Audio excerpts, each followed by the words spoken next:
There's an old saying, one man's trash is another man's treasure. Legend has it, this phrase was first uttered by a gentleman desperately trying to justify his growing collection of treasures to his very unconvinced wife. For many men, this instinct seems to be hardwired, maybe a leftover trait from our caveman ancestors, who proudly hoarded tools and spears and anything that might come in handy one day. Fast forward a few thousand years and not much has changed. Only now the spears have been replaced with power tools and fishing gear and mysterious collection of spare parts that don't fit anything anymore. It's rarely about the value of the treasure itself. It's about how much of it can we acquire. What we see here is a textbook case of hoarding and treasure collecting. This is the story of one man's mission to bring order to his chaos, to organise his treasures and hopefully stop infuriating his wife in the process.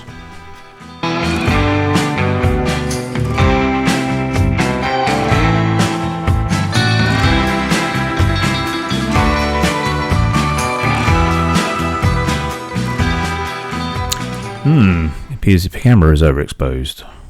Is this the result of poor camera work, aging equipment, or perhaps a confident touch of an enthusiastic amateur?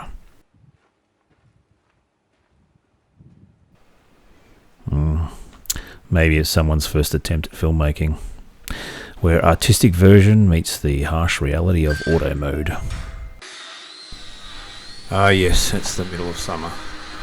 Material already preheated by the Australian sun to a barely touchable 70 degrees, or for those playing at home, about 160 degrees Fahrenheit. Naturally, gloves are required, not for safety of course, but to protect those extremely delicate hands. Warm enough to fry an egg, yet somehow still considerably suitable conditions to start a rack project.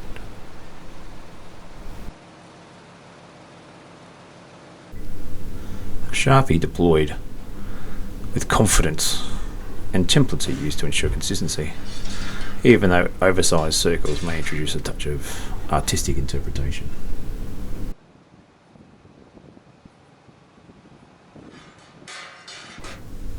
The only thing more valuable than being able to make something in the workshop is being able to fix the tool you just destroyed trying to make it. With proper sharpening of a drill, 25mm pilot hole should be easy work. Amazing what happens when the tools actually cooperate.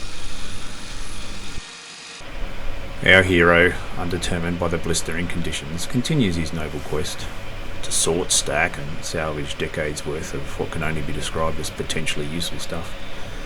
Each item tells a story of intention, of potential, of a project that almost finished sometime around 2003.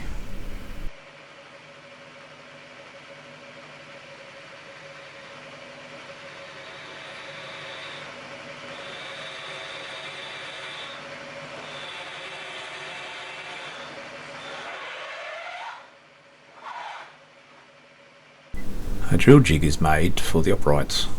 There are roughly 80 holes per side and 5 uprights, so accuracy matters. Unless redoing everything sounds appealing. The jig is made from scrap, because this is not a production line. If it survives one job, it's exceeded expectations.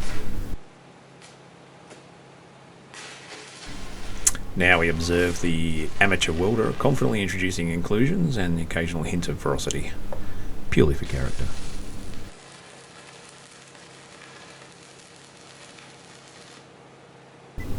But today marks a turning point. This is not just about clearing a shed. It's about reclaiming space, restoring order, and most importantly, keeping the peace with his wife. But will he succeed in bringing harmony to the chaos? Or will the heat and the dust and the undeniable sentimental value of rusty old bolts prove too powerful? This is human determination in its purest form, the attempt to build a solution.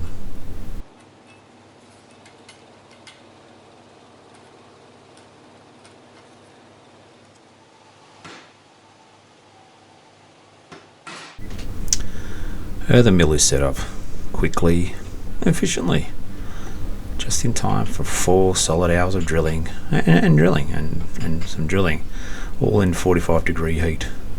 Ideal working conditions according to absolutely nobody.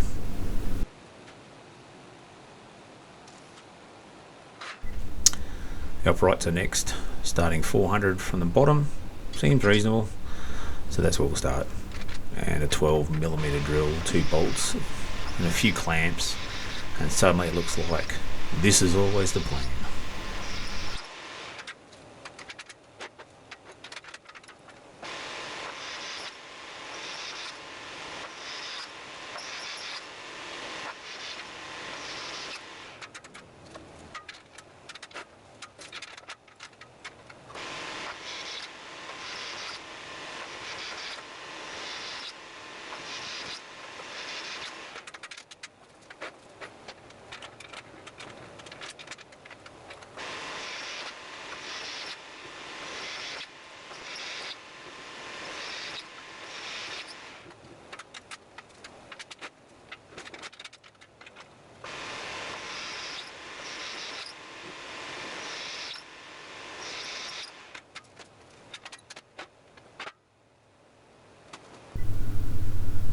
Finally, a welding jig is assembled on the welding table. This comes in handy, very handy. You see our hero attempting to locate this I-beam at just over his comfortable height. Certainly not a situation that health and safety would recommend.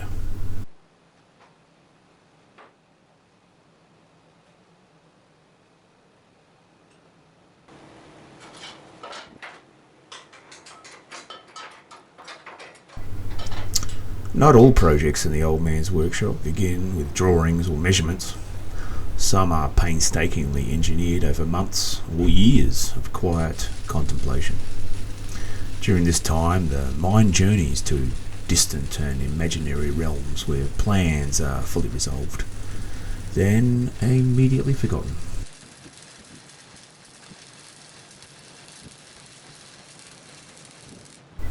This, the narrator notes, may be his greatest weakness, remembering what the plan actually was.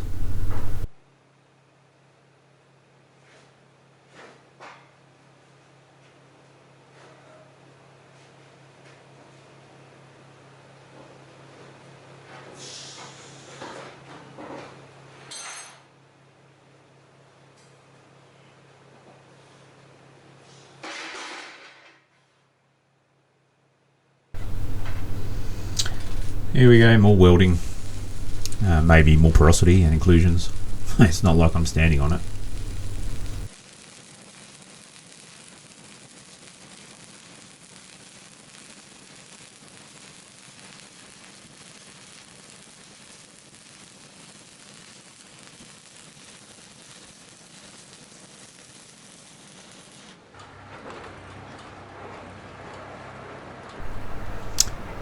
I think he's getting ahead of himself now. He's doing prep work on the outside, where the rack's to be located.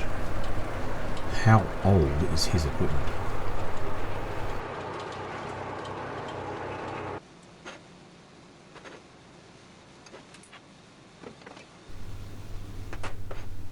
As our hero starts another template to drill yet more holes, I ponder his thoughts. How hard can it be, he thinks. It's only a rack. Simple, sturdy, straightforward. After all, in his long and storied work history, he's definitely built plenty of these. Probably for someone.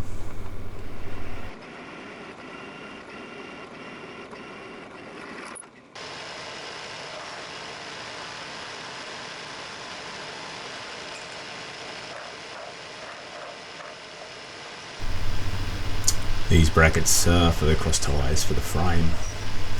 Hold the whole thing together.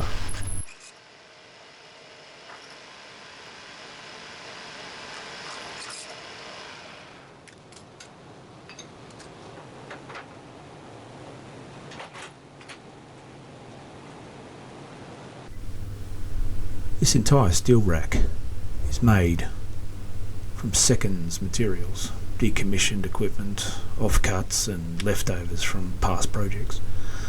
Nothing new, nothing wasted. Everything too useful to throw away.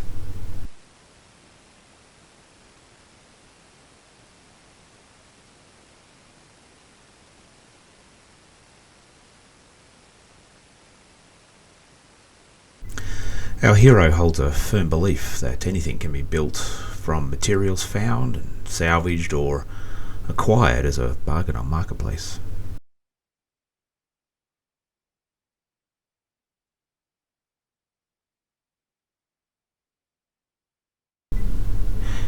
Here we have a decommissioned pallet racking being repurposed into racking arms.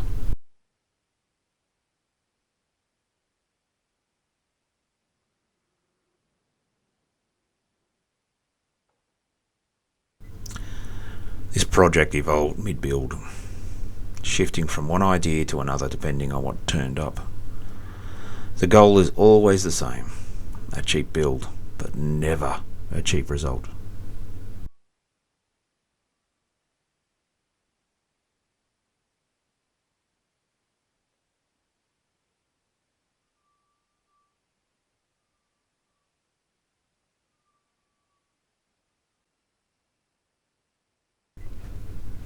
Now it's time to add some colour to this masterpiece. Painting is where the project finally develops its personality.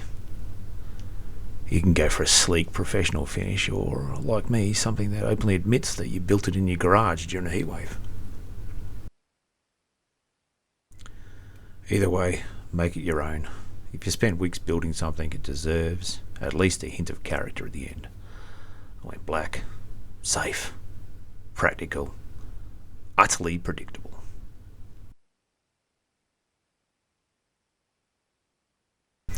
Assembly is the moment of truth, a time to reflect on whether the imaginative drawings in your head was, in fact, accurate. Does A actually fit into B? And if it does, why are there still so many bolts left over?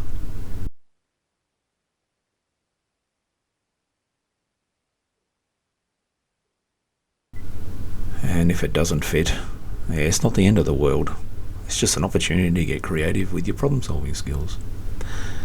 Sometimes the outcomes are oops, other times it's hooray, you beauty. And if all else fails, well, let's just say problem-solving has many forms.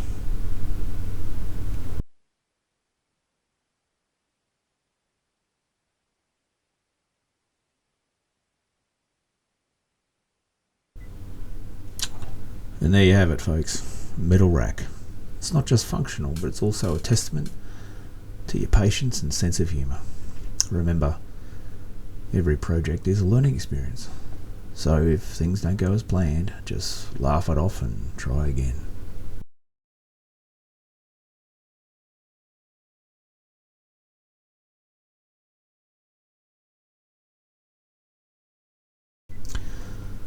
And finally, it's time to rack the gear.